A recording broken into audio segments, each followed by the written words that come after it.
¿Qué tal, amigos? Bienvenidos a la última sesión de esta primera parte del curso. Bueno, es la última porque el primer manual comprende 12 sesiones y luego tenemos el segundo manual que va de la sesión 13 a la 24. Como estamos a la mitad, vamos a ver un repaso de todo lo que hemos visto hasta el día de hoy. Bien, pues bienvenidos, mi nombre es Omar Vázquez y vamos a ver este repaso de cada uno de los temas.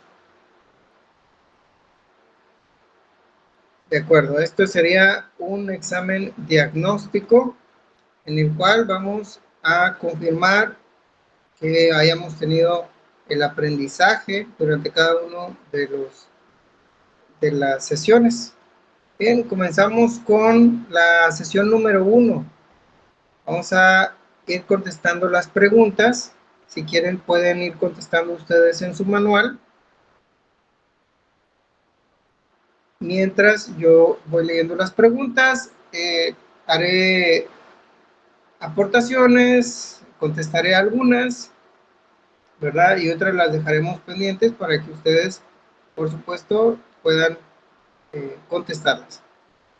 Pregunta número 1. ¿Qué significa baja cilindrada? Baja cilindrada. Bueno, son aquellas motocicletas de 250 centímetros cúbicos o menos. Es probable que 300 centímetros cúbicos también haya quien lo mencione como baja cilindrada.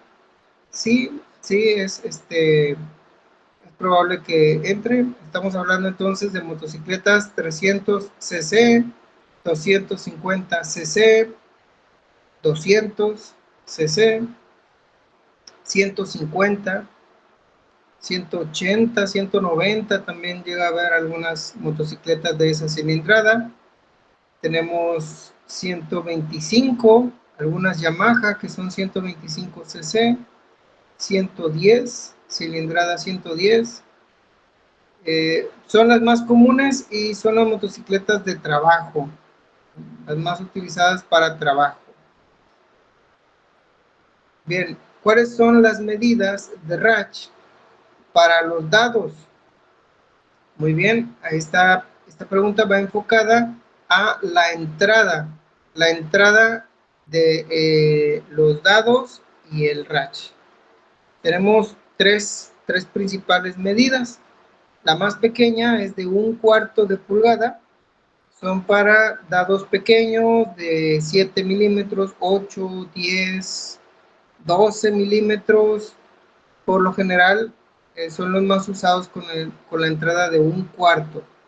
La segunda es 3/8. 3/8 es un RACH mediano y ahí ya podemos tener medidas pequeñas, pero también ya de 12 milímetros, 14, 16, 17.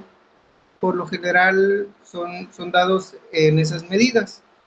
Luego tenemos la tercera medida, que es media pulgada. Es el RACH más grande que manejamos en este curso.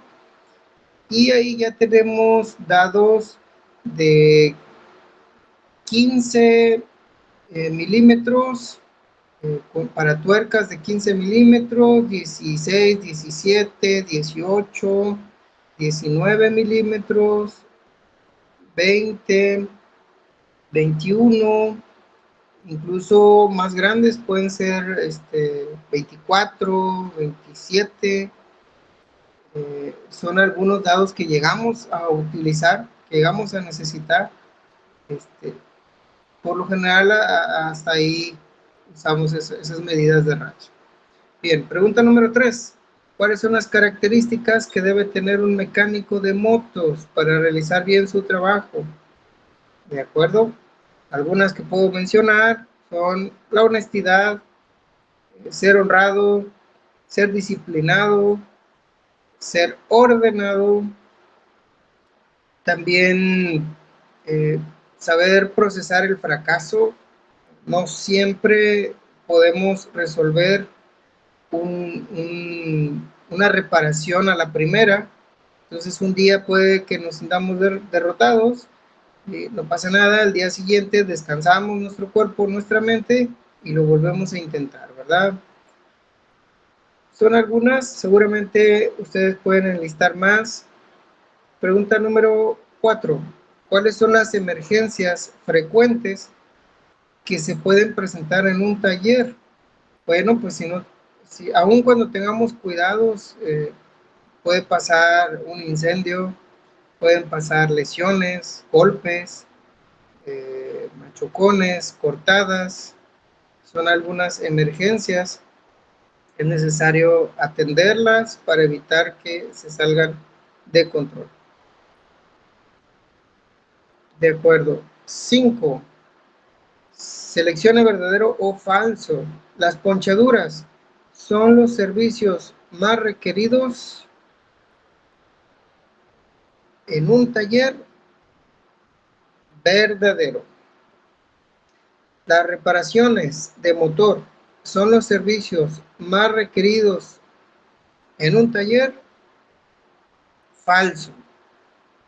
Por cada 20 o 30 ponchaduras que atendamos, va a llegar una moto que requiera reparación de motor, pero pues ya para entonces ya hicimos muchos cambios de cámaras, de llantas, de ponchaduras. El cambio de cable de clutch es también un servicio muy solicitado. Verdadero. El cable de clutch, sobre todo los repartidores, pues que son los clientes principales en baja cilindrada, pues lo utilizan mucho, ¿verdad? Accionan mucho el clutch y esto hace que se desgaste rápidamente, bueno, relativamente rápido, y es muy sencillo, muy rápido. Por último, la afinación es un servicio correctivo. Falso. La afinación tiene la intención de ser preventivo para que no ocurran daños mayores. En la sesión número 2 vimos ponchaduras.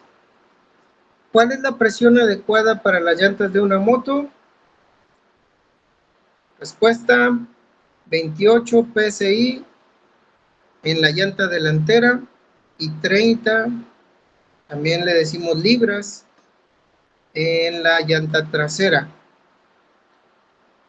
Pregunta número 2. ¿Cuáles son las llantas tube type? Son las llantas que forzosamente llevan cámara. Tenemos que ponerles una cámara. Pregunta número 3. En la siguiente nomenclatura, 100 diagonal 90-18, ¿qué significa el 18? El 18 es el diámetro del rin, es la medida del rin. Es muy importante para saber qué llanta le vamos a colocar a nuestro rin, qué medida. En la siguiente nomenclatura, 2.50-17, ¿qué significa el 2.50? Bueno, la respuesta es la relación entre altura y ancho de una llanta, ¿verdad? Pregunta 5. ¿Cuáles son las medidas de RIN más comunes en una moto de trabajo? Bueno, tenemos RIN 17, RIN 18 y utilizan también los repartidores, utilizan DM200, las motos doble propósito, esas tienen RIN 19 y 21. Bueno, en la llanta trasera un RIN 18, pero es con un ancho de 120 RIN 18. Esas son las medidas más comunes. En la sesión número 3, pregunta número 1. ¿Cuál es la herramienta mínima necesaria para cambiar las llantas de una moto? Bueno, podemos utilizar dados, podemos utilizar el ratch, podemos utilizar llaves españolas de 17 milímetros, 18. Podemos utilizar pericas, llaves pericas. Necesitamos las espátulas, necesitamos un quitabálvulas para poder sacar la válvula en caso que sea necesario. Principalmente esa es la herramienta. También podemos agregar lo que es de parchado, ¿verdad? Escuincles, parches, pegamento. Bueno, también podemos agregar martillo. Cuando está muy duro alguna pieza y hay que golpear, con un martillo nos apoyamos bien. Si hay algo que se me esté pasando, lo pueden registrar ustedes ahí en su manual. Pregunta número 2. ¿Son llantas que no usan cámaras? Bueno, se les llama sellomáticas. Llantas sellomáticas o tubeless. Tubeless significa llantas sin cámara. Pregunta 3. En la siguiente nomenclatura, 100-90-18, ¿qué significa el 100? El 100 viene siendo el ancho de la llanta. Muy bien. Tipos de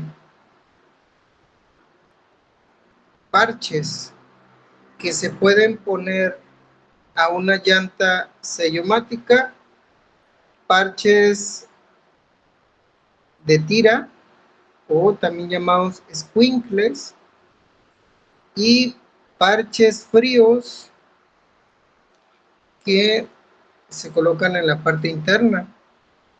Bueno, también pueden ser parches calientes, aunque eso es ya en negocios muy particulares o muy específicos. No cualquier vulcanizadora, ¿verdad? No cualquier taller pone parches calientes. Describa las ventajas de una llanta sellomática. Ventajas. Bueno, con un escuincle, con un parche de tira, no es necesario retirar la llanta. Esto hace que el proceso sea más rápido. Entonces, una ventaja de una llanta sellomática es que si tú tienes tu kit, puedes realizar fácilmente el parchado y continuar tu viaje o las entregas que estás haciendo. La otra ventaja es que si se introduce un objeto como un clavo, a veces el mismo objeto sella. Entonces, la pérdida, si llega a haber pérdida de aire, es muy, muy poquita, y puedes estar llegando a gasolineras cada determinado tiempo para volver a inflar la llanta y continuar tu viaje. Si la llanta está en buen estado, seguramente puedes tener esa ventaja. Son dos. Seguramente ustedes pueden encontrar otras ventajas de las llantas sellomáticas, muy recomendables, sobre todo para quienes realizan viajes largos donde no hay vulcanizadoras accesibles o a cortas distancias. En la sesión número 4, pregunta 1. Además de cambiar la cámara, ¿qué otros ajustes requieren hacerse en una llanta trasera? Bueno, dos principales: ajustar la cadena, ¿verdad? Es parte del servicio, no vamos a dejar mal acomodada una cadena, y ajustar el freno. También, aprovechando, dejamos bien colocado el freno trasero. Bueno, Pregunta número 2. ¿Cómo se llaman las piezas que mantienen tensa o tensada la cadena? Precisamente se llaman tensores de cadena o restiradores. También los conocemos como restiradores y es común que se dañen. Esto hace que se afloje la cadena, por lo tanto hay que mantener pues observándolos para saber que están haciendo su función, ¿verdad? Que no están dañados. Pregunta 3. ¿Para qué sirve el ancla? El ancla se encuentra en la parte trasera y mantiene nuestro portabalatas en la posición correcta, ¿verdad? Evita que se esté moviendo nuestro portabalatas. Esa es la función principal. ¿Cuánta holgura debe tener una cadena? De acuerdo a las especificaciones del fabricante, la mayoría nos dice que debe tener 2.5 a 3 centímetros de holgura de la parte más baja a la parte más alta, ¿verdad? De lo holgado que esté la cadena. 5. ¿Qué cuidados se deben tener cuando se manipula el caliper del freno de disco? Bueno, si nosotros estamos trabajando con un caliper y presionamos las balatas y ocasionamos presión hacia la bomba puede tener sobrepresión y puede romperse una mirilla de líquido de frenos, ¿verdad? Pueden desajustarse las balatas. Son de las cosas que debemos tener cuidado cuando trabajamos con un freno de disco. En la sesión número 5, ¿en qué casos se recomienda usar espuma selladora? Bueno, pues en llantas sellomáticas. Puede que en llantas de cámara, si fue un objeto muy pequeño como un alfiler de ese tamaño o más pequeño, puede que funcione, te da tiempo para llegar a algún taller, alguna vulcanizadora donde te puedan auxiliar. Si es llanta sellomática, bueno, no es la solución, pero también te da tiempo, incluso a veces días, para que repares tu llanta. Entonces podemos utilizar esa espuma selladora que viene en un aerosol, viene en una presentación tipo aerosol. Pregunta número 2. ¿Cuál es la ventaja de usar un parche de tira? Bueno, que no es necesario quitar la llanta. Podemos colocar el parche con la llanta puesta. Pregunta número 3. ¿Qué recomendación le puede dar a un cliente que llama pidiendo auxilio vial porque se le pinchó su llanta con un clavo y se le está saliendo el aire? Que no retire el clavo, muy importante, que lo deje ahí, que si encuentra alguna gasolinera o si trae alguna pompa de aire que le esté echando aire para acercarse a un taller. Es más fácil ser atendido en el taller y le va a resultar también menos costoso que si solicita el auxilio vial. O bueno, si necesita el auxilio vial, pues que se resguarde en un lugar seguro, puede ser en una tienda, un Oxxo, un Seven, que se quede ahí esperando en lo que llega el mecánico a auxiliar. Pregunta número 4. ¿Qué herramienta hechiza puede usar si no cuenta con una llave de impacto para quitar la tuerca del eje de la llanta? Sobre todo en motonetas. Se puede utilizar una tenaza, una especie de herramienta soldada que permite que la llanta no esté girando cuando vamos a desatornillar esa tuerca. Podemos también mantener presionado el freno trasero, y así poder quitar con un ratch, con una llave y con golpes esa tuerca. 5. ¿En qué casos se debe colocar una cámara a una llanta sellomática? Bueno, pues con el tiempo la vida útil de la llanta sellomática pues llega a su fin. Entonces, cuando ya no hace buen sello en el rin, cuando el rin está dañado, entonces puede que esté fugando por el rin que tiene grietas. En esos casos podemos colocar una cámara y podemos seguir usando esa llanta y ese rin.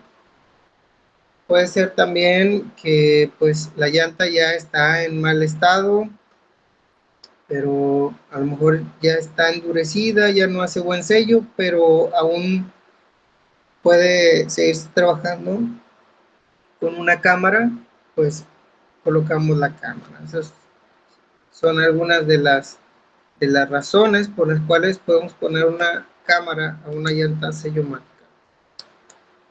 Pregunta número 1 de la sesión 6. ¿Qué es lo que acciona la palanca izquierda de la moto? Bueno, esta pregunta está enfocada a qué se encuentra del lado izquierdo en la manija o en la palanca de nuestra moto. El clutch, ¿verdad? Esa es la manija del clutch. Pregunta 2. ¿Qué es lo que acciona la palanca derecha de la motoneta? En una motoneta, la manija derecha suele ser el freno delantero. Corríjanme si estoy mal, anótenlo por ahí en su manual. Recuerden, las motonetas no tienen clutch. Una manija es para un freno y la otra manija es para el freno trasero, ¿verdad? Una es para el freno delantero y otra es para el freno trasero. Corríjanme si estoy mal. Siguiente pregunta, ¿qué tipo de freno se acciona con el cable y cuál con la bomba hidráulica? Bueno, el freno de balatas de tambor se acciona con cable o varilla. En los frenos traseros puede ser con varilla. Pero hablemos de las llantas delanteras. Las llantas delanteras suelen ser accionadas con cables que van a la manija derecha de nuestra moto. Y con bomba hidráulica son los frenos de disco, ¿verdad? Frenos de disco se accionan con una bomba hidráulica. Pregunta número 4. ¿Qué herramienta necesita para cambiar un cable de clutch? Pues vamos a utilizar dos llaves de 12 milímetros. Vamos a necesitar una pinza portacables, cables acerados. Vamos a necesitar un desarmador en caso de que le pongamos un opresor, ¿verdad? Podemos utilizar también unas pinzas para sujetar el opresor. Principalmente eso. También podemos utilizar lubricante para un cable que esté muy oxidado, muy reseco y que vayamos a sustituir por un cable universal. Pregunta 5. ¿Qué herramienta necesita para cambiar un cable de freno? Para el cable de freno, recuerden que en la punta que va al portabalatas lleva una tuerca que suele ser 14 milímetros. Entonces, una llave española 14 milímetros o un dado 14 milímetros largo puede ser de mucha utilidad. Pinzas de punta, puede ser pinzas mecánicas para ajustar o desajustar el tornillo de la parte superior del cable. Muy bien, en la sesión número 7, ¿cómo se llaman los componentes del freno de disco? Bueno, tenemos la manija, tenemos el cable, tenemos el caliper o mordaza, las mordazas, las balatas y los cilindros o pistones que se encuentran en las balatas. Esos son algunos de los componentes. Pueden decirme más, pueden escribirlos en su manual.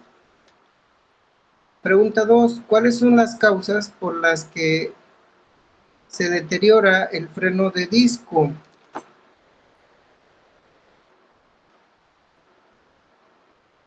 Pues principalmente el uso, ¿verdad? El uso excesivo, falta de líquido, de frenos, principalmente eso. 3. ¿Qué herramientas e insumos se usan para dar mantenimiento al freno de disco? Bueno, necesitamos un desarmador plano, necesitamos dados, suelen ser de 12 milímetros o de 13 milímetros, que son equivalentes a media pulgada, puede ser de 10 milímetros también. Entonces, contar con varias medidas de dados. Necesitamos insumos como aflojatodo para limpiar los pistones o los cilindros. Un compresor de aire nos puede ser de mucha utilidad. Una lija, recuerden que nos es muy útil para rectificar balatas. Pueden decirme si me está faltando alguno, pero principalmente esas herramientas e insumos nos son de mucha utilidad. 5. ¿Qué herramienta qué herramienta necesita para cambiar un resorte de pedal de freno? Bueno, hay herramientas especiales como ganchos que nos sirven para cambiar un resorte. Es el resorte que mantiene el pedal de freno hacia arriba, ¿verdad? Entonces, podemos utilizar también un cable de clutch ya usado, usar guantes, utilizar un desarmador, puede ser un desarmador plano, un desarmador estrella. Esas son algunas herramientas que nos pueden servir. Sesión 8. ¿Cuáles son los componentes del kit de arrastre? Principalmente el piñón o engrane delantero, la cadena, muy importante la cadena, y el engrane trasero, ¿verdad? Que también le llaman sprocket trasero. 2. ¿Cuáles son las dos formas en que puede estar fijado el sprocket trasero al rin? Bueno, puede estar por medio de bujes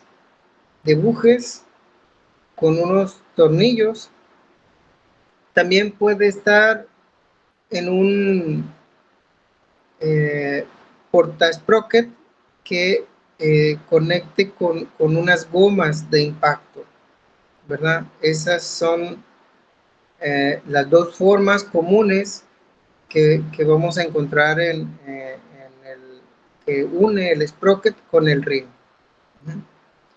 ¿Cuáles son las medidas de cadenas más comunes? 428 es el paso más común, 428, y 520. 520 para motos ya un poco más grandes, de 200 cc o 250 o 300 cilindrada. Bien, ¿cuál es la holgura recomendada de la cadena? 3 centímetros de holgura. ¿Qué información de la cadena se puede conocer con esta nomenclatura? 428 dijimos que es el paso, la H que significa reforzada o hard, dura, es una cadena reforzada. 136 L pues sería el largo de la cadena, tiene 136 eslabones. Sesión 9, pregunta 1. ¿Cuál es el aceite recomendado para motos de reciente modelo? Pues lo más apropiado es utilizar aceite sintético. Aceite sintético, hay varias marcas. Motul es uno de los más recomendados, pero hay otras marcas más. Pregunta 2. ¿Cuáles son los tipos de aceite que hay? Bueno, tenemos 3 tipos principales: sintético, mineral y semisintético. Bien. Pregunta 3. ¿Cada cuánto kilometraje o tiempo se debe hacer el cambio de aceite y de bujía? Bueno, eso ya depende del fabricante, pero en motos de baja cilindrada suele ser cada 3,000 kilómetros o cada 3 meses, lo que ocurra primero. Pregunta número 4. ¿Cuánto tiempo requiere el asentamiento de motor? También depende del fabricante, suele estar entre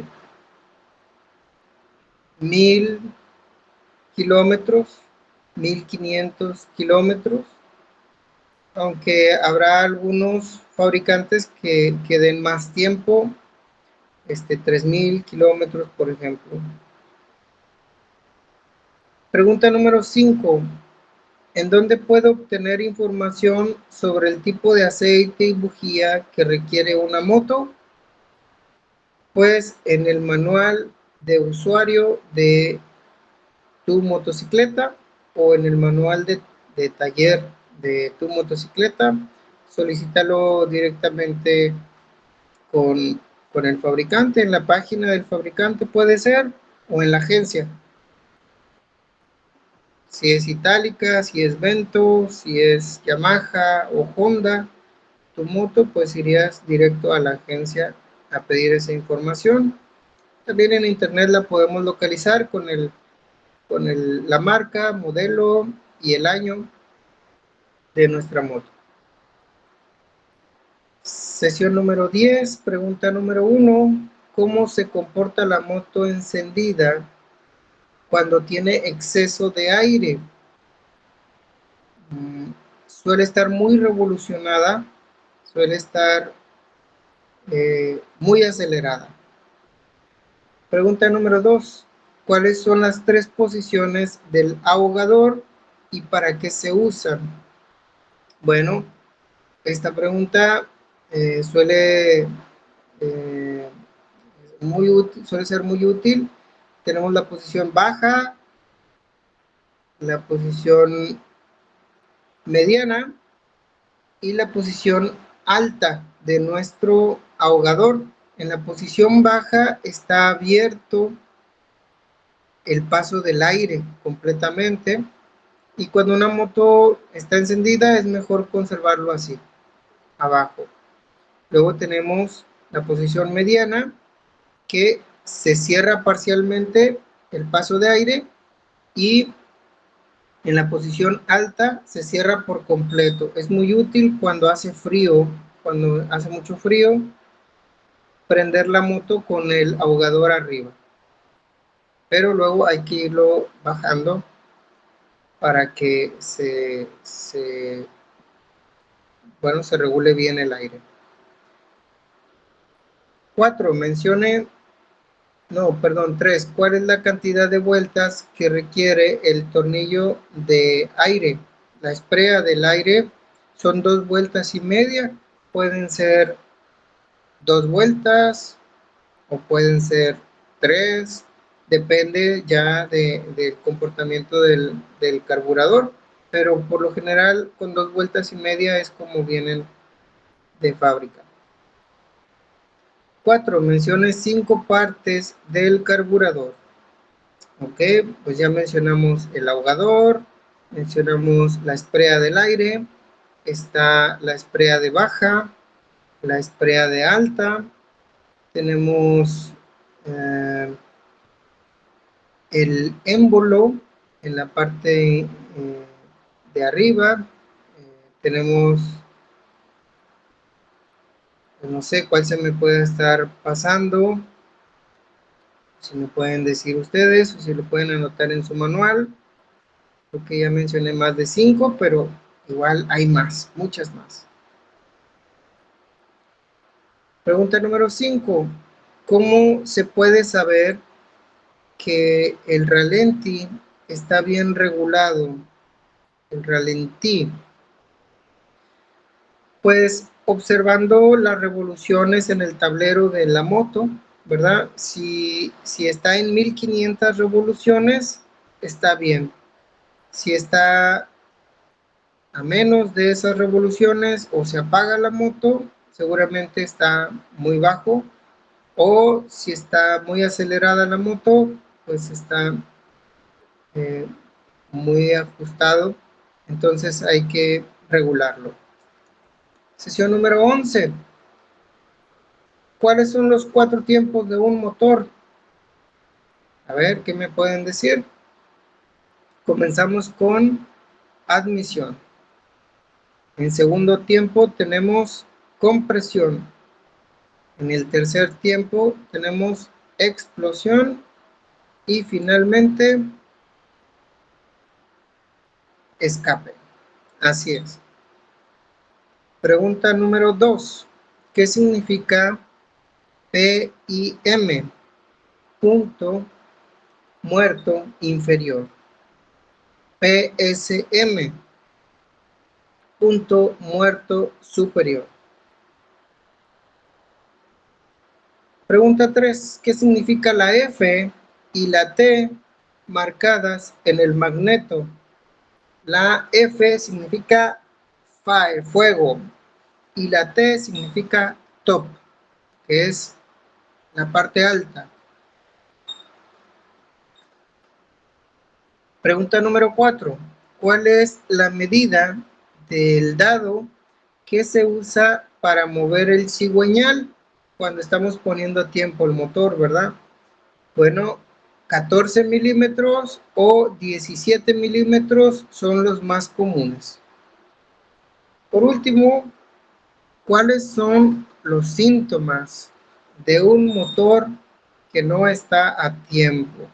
Wow, esta pregunta es algo extensa, la respuesta, pero si no está a tiempo un motor, puede que no encienda, o si enciende, pues va a tener poco desempeño, principalmente porque se están abriendo las válvulas cuando no deben, ¿verdad? Y bueno, eso incluso puede afectar, puede golpear el pistón con las válvulas, romperlas, romperse el pistón, bueno, puede haber muchos daños. Esos serían algunos y coméntenme ustedes si encuentran más. Con eso terminamos esta sesión 12, que es un examen diagnóstico, no es el examen final, solamente es un diagnóstico. Espero que hayan contestado la mayoría de las preguntas, si no es que todas. Los felicito si es así y nos vemos en la próxima sesión.